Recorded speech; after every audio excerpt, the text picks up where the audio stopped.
വിൽപ്പനയ്ക്ക് പെൺകുട്ടികളെയും യുവതികളെയും മറയാക്കുന്നവരെക്കുറിച്ച് കേട്ടിട്ടില്ലേ? ഇതുപോലെ കുഴൽപ്പണക്കടത്തിന് സ്വന്തം ഭാര്യയെയും മക്കളെയും മറയാക്കിയ ഒരു വിരുദ്ധനുണ്ട് മലപ്പുറത്ത്. താനൂർ സ്വദേശി മുഹമ്മദ് ഹാഷിമാണ് രാത്രിയിൽ ഭാര്യയെയും 3 കുഞ്ഞുങ്ങളെയും കൂട്ടി കള്ളപ്പണം കടത്താൻ ഇറങ്ങിയത്. കൈ കാണിച്ചിട്ടും നിർത്താതെ പോയ വാഹനം പോലീസ് പിന്തുടർന്ന് പ്രതിയെ പിടികൂടി.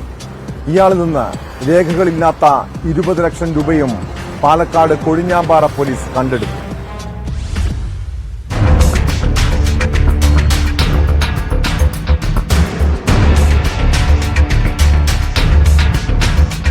പോലീസിന് ലഭിച്ച രഹസ്യവിവരത്തെ തുടർന്ന് കഴിഞ്ഞ ദിവസം രാത്രി 8 മണിയോടെയാണ് മേനോൻപാറയിൽ വാഹന പരിശോധന നടത്തിയത്.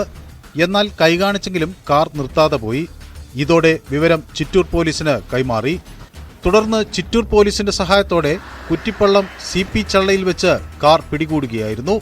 പരിശോധനയിൽ കാറിന്റെ രഹസ്യ അറയിൽ സൂക്ഷിച്ചിരുന്ന 20,40,000 രൂപ കണ്ടെത്തി.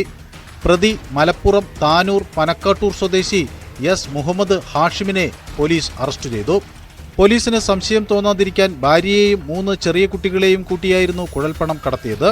സമാനമായ രീതിയിൽ കുഴൽപ്പണം കടത്തിയതിന് പരപ്പനങ്ങാടി, പെരിന്തൽമണ്ണ, കസബ പോലീസ് സ്റ്റേഷനുകളിൽ ഹാഷിമിനെതിരെ കേസുണ്ട്.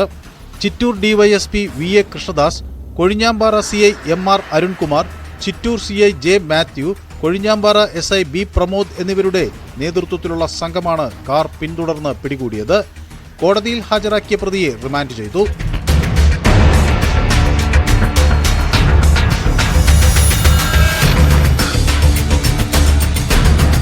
ന്യൂസ് 18 കൊഴിഞ്ഞാമ്പാറ.